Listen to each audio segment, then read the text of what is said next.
Welcome back to the Greg's Pumpkin Patch here in Chatham, New York.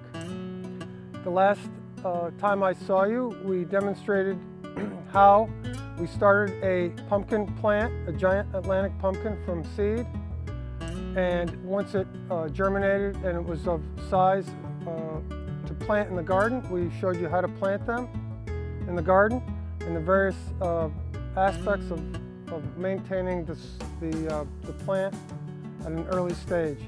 Today, we're going to demonstrate how to bury the vine as it grows, and also the importance of spraying the insecticide and herbicide and fungicide to keep the pests away.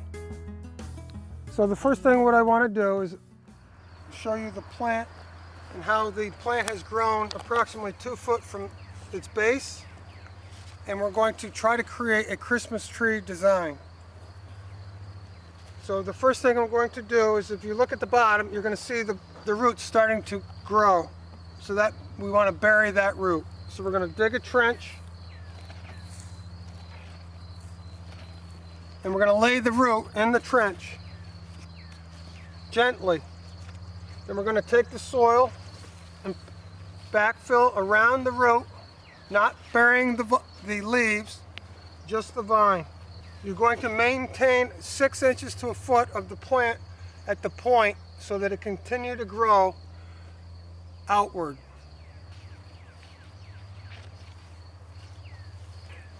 Now, if you look, you'll see this beginning of a Christmas tree design. These secondary vines will grow perpendicular to the main vine. Another thing is, as the plant grows, you're going to start getting flowers. And here you will see the beginning of a flower. We're going to nip that off because it's too close to the base. So here we're going to clip these off.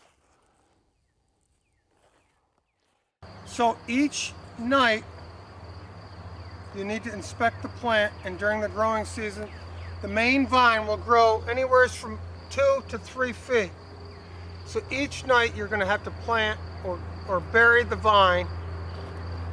And again, we use the root tone or the myso bloom fertilizer on the roots to enhance the root growth. The next thing we want to talk about is the importance of spraying for cucumber beetles and squash bugs.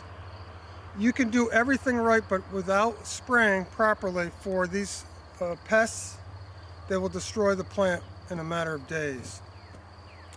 What I use is Warrior 2. It's a very powerful insecticide that you can use, and I'm going to demonstrate that. I use a small syringe. I use approximately 3 milliliters per 2 gallons. So 2 gallons will last approximately 2 weeks when the plant is fully grown. I would take the Warrior and then I would mix it with water. And here's an example of my sprayer that I use. And I've used maybe a quart so far for these 2 plants. So a plant of this size, you're going to spray the Warrior on the top and on the bottom of the plants, because the beetles, the squash bugs, will lay eggs underneath the leaves. The other thing is, you want to spray typically at night when the bees are not flying around.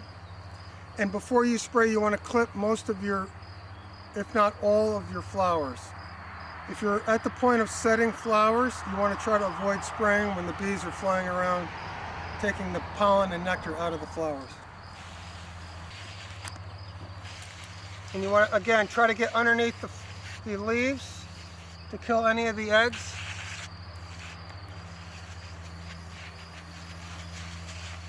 And you want to drench the leaf. That will be good for, again, 1 to 2 weeks, and you always want to inspect the leaves and make sure there's no insects. You will actually find dead cucumber beetles if you properly spray. We've talked about burying the vines each day. We've talked about maintaining insecticide and properly spraying for the pests. The third thing is watering. We have to make sure that we water the plant each day. You don't want to overwater, but you don't want to underwater. a plant that is properly watered, you will have nice green leaves. They won't be yellow, and they will be growing very well, 2 to 3 feet each day. So what I like to do at the beginning of the season, I use Miracle Grow with high in nitrogen with water, and I mix it. Approximately a tablespoon per 2 gallons of water.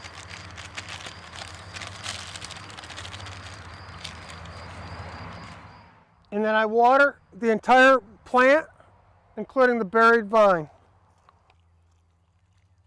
I try to avoid getting water on the leaves that we just sprayed. Typically we would water before we would spray. As the plant gets bigger, we will use a generator and a pump to pump out of a large 65-gallon tank, because they will typically, a large plant of a magnitude of 500 to 1,000 square feet will take approximately 50 to 100 gallons of water a day.